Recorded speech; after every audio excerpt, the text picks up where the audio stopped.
श्री सीताराम चंद्राभ्याम नमः। उत्तरकांड 76वां सर्ग। श्री राम के द्वारा शंभूक का वध। देवताओं द्वारा उनकी प्रशंसा। अगस्त्याश्रम पर महर्षि अगस्त्य के द्वारा उनका सत्कार और उनके लिए आभूषण दान। क्लेश रहित कर्म करने वाले भगवान राम का यह वचन सुनकर नीचे मस्तक किए लटका हुआ वह तथाकथित तपस्वी इस प्रकार बोला। महायशस्वी श्री राम, मैं शूद्र योनि में उत्पन्न हुआ हूँ और सदेह स्वर्गलोक में जाकर देवत्व प्राप्त करना चाहता हूँ। इसीलिए ऐसा उग्र तप कर रहा हूँ। ककुत्स्थ कुलभूषण श्री राम, मैं झूठ नहीं बोलता। देवलोक पर विजय पाने की इच्छा से ही तपस्या में लगा हूँ। आप मुझे शूद्र समझिए। मेरा नाम शंभुक है। वह इस प्रकार कह ही रहा था कि श्री रामचंद्र जी ने म्यान से चमचमाती हुई तलवार खींच ली और उसी से उसका सिर काट लिया। उस शूद्र का वध होते ही इंद्र और अग्नि सहित संपूर्ण देवता बहुत ठीक कहकर भगवान श्री राम की बारंबार प्रशंसा करने लगे। उस समय उनके ऊपर सब ओर से वायु देवता द्वारा बिखेरे गए दिव्य एवं परम सुगंधित पुष्पों की बड़ी भारी वर्षा होने लगी। वे सब देवता अत्यंत प्रसन्न होकर सत्य पराक्रमी श्री राम से बोले, देव महामते, आपने यह देवताओं का ही कार्य संपन्न किया है। शत्रुओं का दमन करने वाले रघुकुल नंदन सौम्य श्री राम, आपके इस सत्कर्म से ही यह शूद्र सशरीर स्वर्गलोक में नहीं जा सका है। अतः आप जो वर चाहें मांग लें।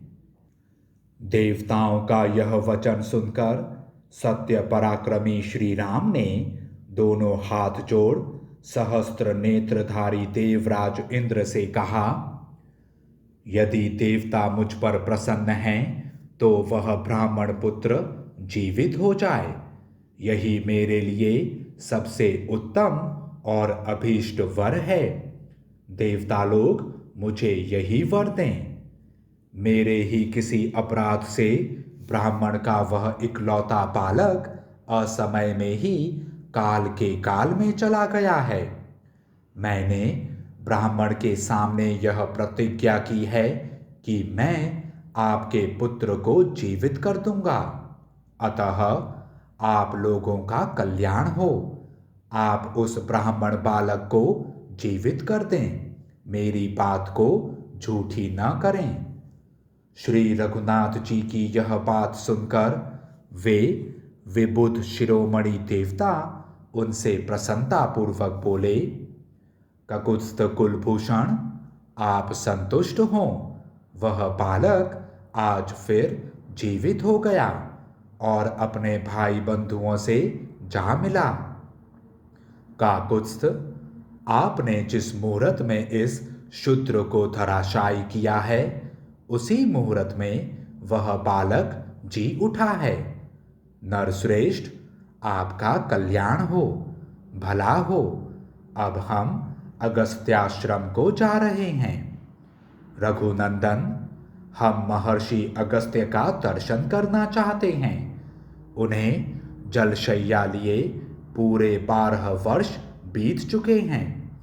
अब उन महातेजस्वी ब्रह्मर्षि की वह जल शयन संबंधी व्रत की दीक्षा समाप्त हुई है।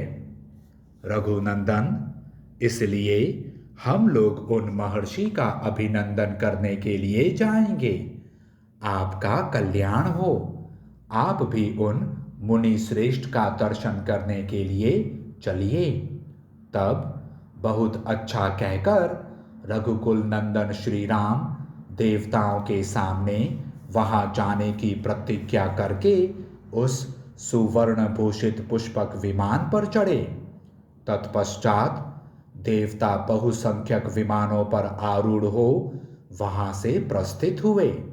फिर श्री राम भी उन्हीं के साथ शीघ्रतापूर्वक कुंभज ऋषि के तपोवन को चल दिए। देवताओं को आया देख तपस्या की निधि धर्मात्मा अगस्त्य ने उन सब की समान रूप से पूजा की। उनकी पूजा ग्रहण करके उन महामुनि का अभिनंदन कर वे सब देवता अनुचरों सहित बड़े हर्ष के साथ स्वर्ग को चले गए। उनके चले जाने पर श्री रघुनाथ जी ने पुष्पक विमान से उतरकर मुनि श्रेष्ठ अगस्त्य को प्रणाम किया। अपने तेज से प्रज्वलित से होने वाले महात्मा अगस्त्य का अभिवादन करके उनसे उत्तम आतिथ्य पाकर नरेश्वर श्री राम आसन पर बैठे। उस समय महातेजस्वी महातपस्वी कुंभज मुनि ने कहा, नरश्रेष्ठ रघुनंदन, आपका स्वागत है। आप यहाँ पधारे, यह मेरे लिए बड़े सौभाग्य की बात है। महाराज श्री राम, बहुत से उत्तम गुणों के कारण आपके लिए मेरे हृदय में बड़ा सम्मान है। आप मेरे आदरणीय अतिथि हैं और सदा मेरे मन में बसे रहते हैं। देवता लोग कहते थे कि आप अधर्म परायण शूद्र का वध करके आ रहे हैं तथा धर्म के बल से आपने ब्राह्मण के उस मरे हुए पुत्र को जीवित कर दिया है। रघुनंदन, आज रात को आप मेरे ही पास इस आश्रम में निवास कीजिए। कल सवेरे पुष्पक विमान द्वारा अपने नगर को जाइएगा। आप साक्षात श्रीमान नारायण हैं। सारा जगत आप में ही प्रतिष्ठित है और आप ही समस्त देवताओं के स्वामी तथा सनातन पुरुष हैं। सौम्य, यह विश्वकर्मा का बनाया हुआ दिव्य आभूषण है जो अपने दिव्य रूप और तेज से प्रकाशित हो रहा है। ककुत्स्थ कुलभूषण रघुनंदन, आप इसे लीजिए और मेरा प्रिय कीजिए, क्योंकि किसी की दी हुई वस्तु का पुनः दान कर देने से महान फल की प्राप्ति बताई जाती है। इस आभूषण को धारण करने में केवल आप ही समर्थ हैं तथा बड़े से बड़े फलों की प्राप्ति कराने की शक्ति भी आप में ही है। आप इंद्र आदि देवताओं को भी तारने में समर्थ हैं। इसलिए नरेश्वर, यह भूषण भी मैं आपको ही दूंगा। आप इसे विधि पूर्वक ग्रहण करें। तब बुद्धिमानों में श्रेष्ठ और इक्ष्वाकु कुल के महारथी वीर श्री राम ने क्षत्रिय धर्म का विचार करते हुए वहां महात्मा अगस्त्य जी से कहा, भगवान, दान लेने का काम तो केवल ब्राह्मण के लिए ही निंदित नहीं है। विप्रवर, क्षत्रियों के लिए तो प्रतिग्रह स्वीकार करना अत्यंत निंदित बताया गया है। फिर क्षत्रिय प्रतिग्रह विशेषतः ब्राह्मण का दिया हुआ दान कैसे ले सकता है, यह बताने की कृपा करें। श्री राम के इस प्रकार पूछने पर महर्षि अगस्त्य ने उत्तर दिया, रघुनंदन, पहले ब्रह्म स्वरूप सत्य युग में सारी प्रजा बिना राजा के ही थी। आगे चलकर इंद्र देवताओं के राजा बनाए गए।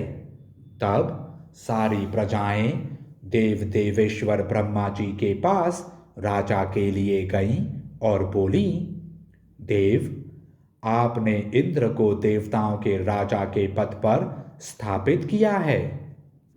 इसी तरह हमारे लिए भी किसी श्रेष्ठ पुरुष को राजा बना दीजिए, जिसकी पूजा करके हम पाप रहित हो इस भूतल पर विचरें। हम बिना राजा के नहीं रहेंगी, यह हमारा उत्तम निश्चय है। तब सुरश्रेष्ठ ब्रह्मा ने इंद्र सहित समस्त लोकपालों को बुलाकर कहा, तुम सब लोग अपने तेज का एक एक भाग दो।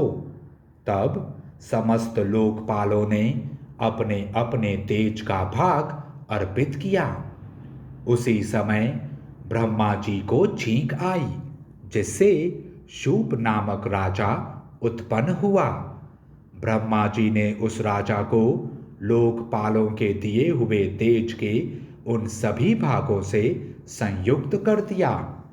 तत्पश्चात उन्होंने शूप को ही उन प्रजाजनों के लिए उनके शासक नरेश के रूप में समर्पित किया।